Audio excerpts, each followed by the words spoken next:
लालू जी के समय में पूरे बिहार का बजट जो है वह 20,000 करोड़ का होता था। लालू जी जब यूपीए के केंद्र सरकार के मंत्री थे, उस समय केंद्र ने जितनी राशि बिहार को दी है उससे 3.5 गुना ज़्यादा राशि नरेंद्र मोदी जी बिहार को दे चुके हैं। और केंद्र की सभी योजनाओं के अतिरिक्त 70,000 करोड़ की राशि मिलना अपने आप में ऐतिहासिक है। पूरे बिहार का जो कलेक्शन है वो महज 35,000 करोड़, बिहार का अपना आंतरिक संसाधन से जो बजट मिलता है वो 35,000 करोड़ का मिलता है। नमस्कार, न्यूज़ फाउंडेशन देख रहे हैं आप, मैं हूँ आपके साथ धीरज सिंह।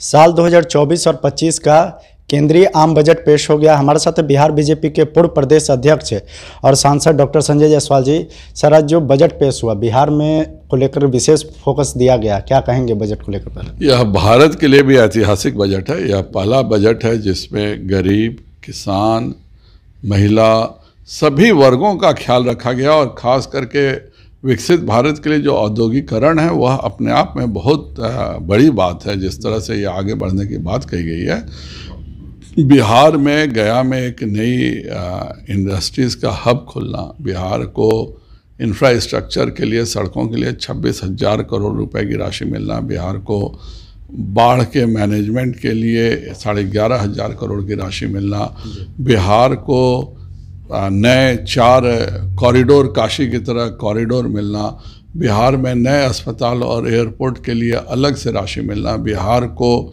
नया एक पूरा थर्मल पावर प्लांट मिलना, यह बताता है कि माननीय प्रधानमंत्री जी बिहार के प्रति कितने संवेदनशील हैं। इसके अलावा जो केंद्र की योजनाएं हैं वह तो चलेंगी, पर उन सब के अतिरिक्त यह 70 से 75,000 करोड़ की राशि बिहार को दी गई है। मेडिकल कॉलेज और एयरपोर्ट बनाने की भी बात कही गई है। जो समय समय पर बिहार के विभिन्न जगहों पर एयरपोर्ट बनाने की मांग की जाती रही, क्या लगता है कि इससे अब संतुष्ट होंगे वहाँ के लोग? बिल्कुल। मेरा रक्सौल एयरपोर्ट भी एक बहुत बड़ा इशू था। माननीय मुख्यमंत्री जी का आभार है कि इस वर्ष उन्होंने 20 फरवरी को उसके लिए ज़मीन अधिग्रहण की परमिशन दिया और इस बजट में उस एयरपोर्ट के निर्माण के लिए भी राशि का मुहैया कराना यह बताता है कि केंद्र सरकार बिहार के प्रति कितनी संवेदनशील है। बिहार के लिए बजट में इतना कुछ दिया गया, लेकिन आरजेडी की ओर से लगातार सवाल उठाया जा रहा है कि जिस मांग को लेकर नीतीश कुमार मांगते रहे हैं वो मांग नहीं पूरी हुई, केवल झुंझुना पकड़ा दिया गया। लालू यादव तो इस्तीफे की मांग कर रहे हैं नीतीश कुमार से। लालू जी के समय में पूरे बिहार का बजट जो है वह 20,000 करोड़ का होता था। लालू जी जब यूपीए के केंद्र सरकार के मंत्री थे, उस समय केंद्र ने जितनी राशि बिहार को दी है उससे 3.5 गुना ज़्यादा राशि नरेंद्र मोदी जी बिहार को दे चुके हैं।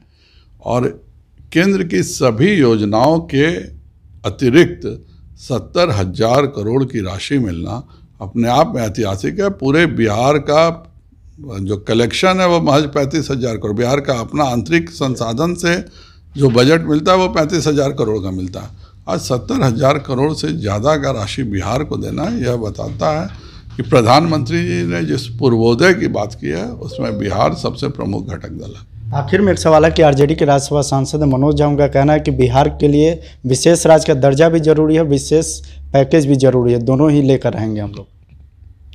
मनोज झा जी क्या बोलते हैं उनको खुद समझ में नहीं है, क्योंकि उनके जो बॉसेज हैं वह बेचारे कुछ जानते तो हैं नहीं। थोड़ा सा भी अगर वाकई मनोज झा जी दिल्ली यूनिवर्सिटी के प्रोफेसर हैं तो कृपया कर जाके 14th फाइनेंस कमीशन की रिपोर्ट पढ़ें। भारत सरकार एक नियम से चलती है। अगर हिंदुस्तान के किसी राज्य को कोई विशेष राज्य का दर्जा मिलता और बिहार को नहीं मिलता तो सबसे पहले आंदोलन करने वाले हम होते। जो चीज़ समाप्त हो चुकी है, पहले देखिए जब 42% राशि केंद्र सरकार की रहती थी, 32% राशि हम जब राज्य सरकारों को देते थे तो हम कुछ राज्यों को विशेष राज्य का दर्जा देते थे।